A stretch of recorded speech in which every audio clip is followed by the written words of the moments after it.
안녕하십니까. 맥체인 성경 읽기 신명기 13장 14장 시편 99편에서 101편 이사야 41장 요한계시록 11장 첫 번째 신명기 13장 14장 우상숭배와 거룩한 삶의 구별. 본문 이해에 도움이 되는 배경과 맥락을 소개합니다. 신명기 13장은 우상숭배에 대한 철저한 제거 명령을 강조하며 그 유혹이 거짓 선지자, 가까운 가족, 심지어 전체 성읍에서 비롯될 수 있음을 경고합니다. 내 어머니의 아들 곧 내 형제나 내 자녀나 내 품의 아내나 너와 생명을 함께하는 친구가 가만히 너를 깨워 이르기를 이라고 하며 하나님의 백성은 그 어떤 관계보다 하나님과의 언약을 우선시해야 함을 분명히 합니다. 이어지는 14장은 정결한 음식 규례와 11조에 관한 명령을 통해 하나님의 백성으로서의 생활 속에서 구별된 삶을 구체적으로 명시합니다. 너는 내 하나님 여호와의 성민이라 라는 선언은 언약 백성의 거룩한 정체성을 삶으로 표현할 것을 요구하며 음식 규례도 단지 위생 문제가 아니라 신학적 구별을 위한 수단입니다.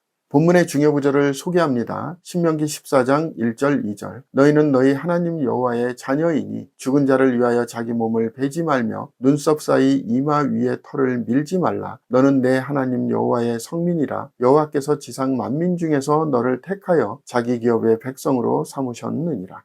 본문을 적용하는 데 도움이 되는 가이드라인입니다. 오늘날 우리는 세상의 다양한 유혹 속에서도 하나님의 백성으로서의 정체성을 분명히 세워야 합니다. 하나님을 향한 충성은 가장 가까운 관계보다 앞서는 것이며 모든 생활에서 거룩함을 추구해야 합니다. 삶의 작은 습관, 소비, 말, 관계 안에서도 우리는 하나님의 구별된 백성으로 살아가야 합니다. 거룩함은 단지 도덕성이 아니라 하나님의 성품을 본받는 실제적 삶의 방향입니다.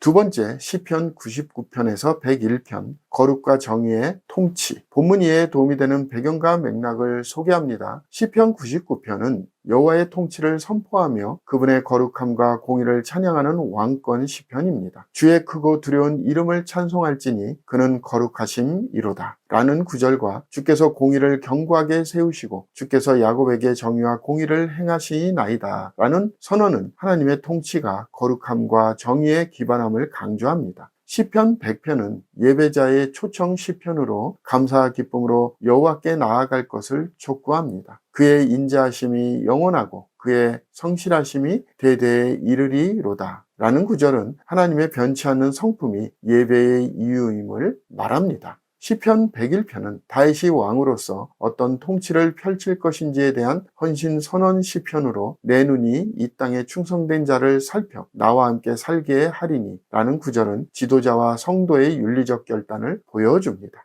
본문의 중요 구절을 소개합니다. 시편 99편 3절 4절 주의 크고 두려운 이름을 찬송할지니 그는 거룩하심이로다. 능력 있는 왕은 정의를 사랑하느니라. 주께서 공의를 견고하게 세우시고 주께서 야곱에게 정의와 공의를 행하시나이다.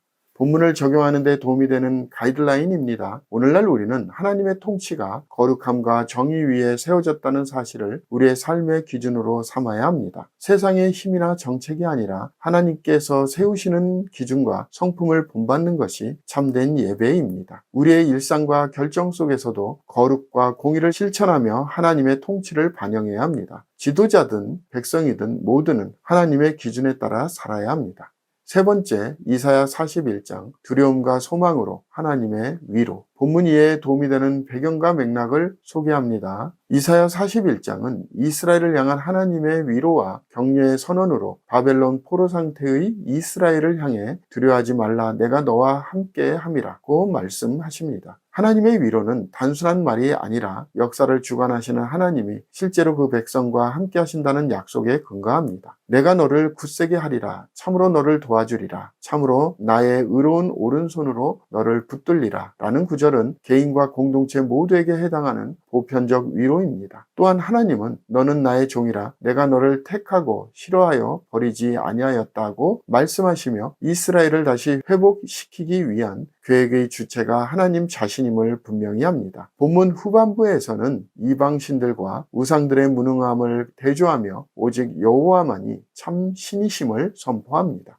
본문의 중요 구절을 소개합니다. 이사야 41장 10절. 두려워하지 말라. 내가 너와 함께함이라. 놀라지 말라. 나는 내 하나님이 됨이라. 내가 너를 굳세게 하리라. 참으로 너를 도와주리라. 참으로 나의 의로운 오른손으로 너를 붙들리라. 본문을 적용하는 데 도움이 되는 가이드라인입니다. 오늘날 우리는 삶의 위기와 불확실함 앞에서 인간적인 방법보다 하나님의 약속을 먼저 붙들어야 합니다. 두려움은 현실에서 오지만 담대함은 하나님의 말씀에서 옵니다. 하나님은 우리를 외면하지 않으시고 실제로 붙드시며 도우십니다. 소망은 상황의 변화가 아니라 함께 하시는 하나님의 성품에 기초한 확신입니다.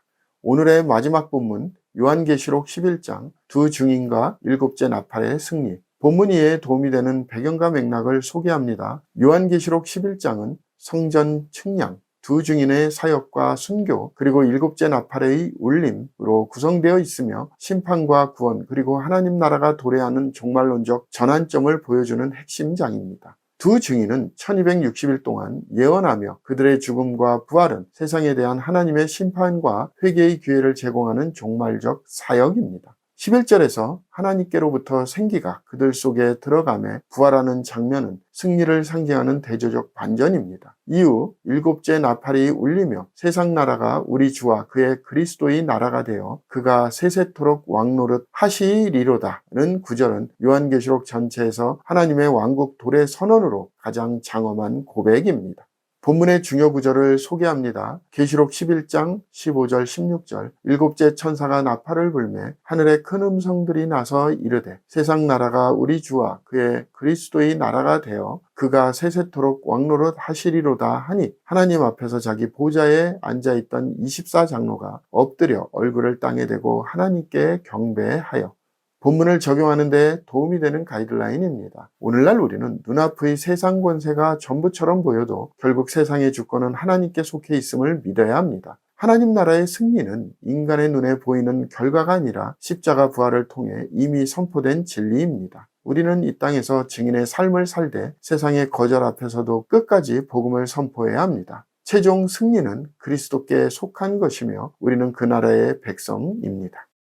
감사합니다.